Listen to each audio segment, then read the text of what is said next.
this room, the great American poet Emily Dickinson composed nearly all the 1,800 poems that have come down to us.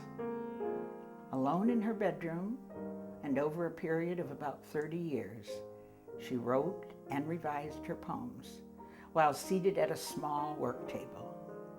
As you can see, it is much smaller and simpler than a proper desk. We know Emily Dickinson wrote in daylight hours, especially in the afternoons after she had finished her cooking and baking and gardening and other household tasks.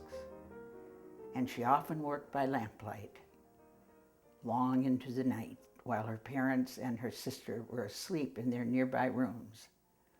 Solitude was important to Dickinson, who once wrote, "The soul selects her own society, then shuts the door."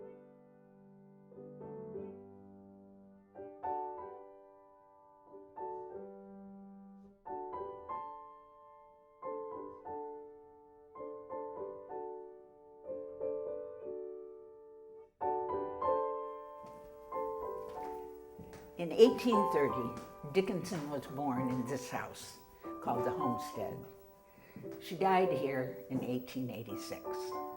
Years after the poet's death, her only niece, Martha, or Mattie, wrote of an incident from her girlhood that took place at the door to this very room. They entered the bedroom together.